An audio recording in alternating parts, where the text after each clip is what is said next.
Today I'm going to share with you a drawing tutorial for anime proportions for beginners. So I'm going to start by covering the head shape of these characters. A lot of these shapes start out with your classic circle for the cranium area, but then the jawline and chin vary quite a bit. For female characters, you're going to have this pointy jawline where it tapers a little bit sharper. For this one, there's no point at the bottom, it's a flat line, and then you can see how the jaw is chiseled into various straight lines. And then this dome at the top of the head. For younger characters, they're going to start off with this circle cranium as well, but since younger characters are more chubby, there's going to be a second circle to form the jaw and chin. So this gourd shape here is what you're going to see for a lot of younger characters, paired with bigger eyes and usually bigger ears too. And this shape right here is an example of a very classic, almost true to life shape head, where you have the circle for the cranium, this tapered jaw using these round shapes here, and about normal size ears. Next, moving on to the hair. The hair is what can pop a silhouette of a certain anime character and make it very recognizable from far away.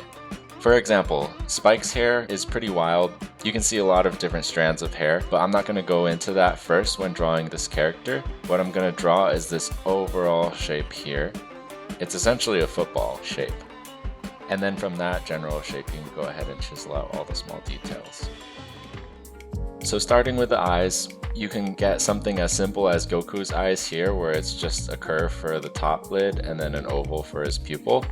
Or something as complicated as Fu's eyes here, with a lot of highlights and more details of the eyelashes.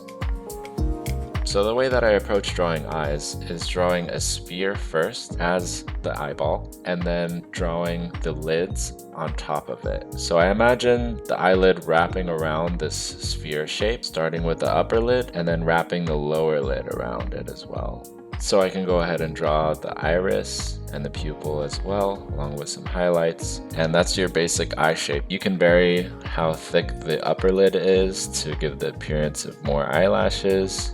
You can change the location of the highlight. You can add more highlights.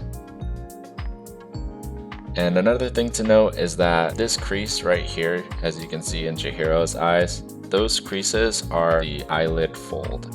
You're going to find that eyelid fold along the edge of the eyeball. So there's this pocket here of shadow. And then you can go ahead and add features like the eyebrow around it as well. But all of these shapes will vary wildly between different anime. Noses and mouths in anime are very simplified. Oftentimes they'll just use a line for the mouth, and for a front view like Naruto's here, they just render the nostrils. The most common shape used to describe noses in anime is this triangle shape here that I'll shade in for Spike.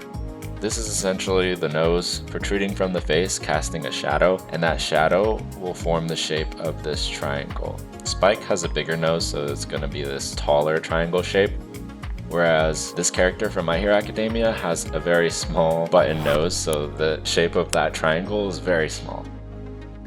I hope you enjoyed this video. Please subscribe to this channel, and if you want to learn more about me and my process, check out my online course at Domestika.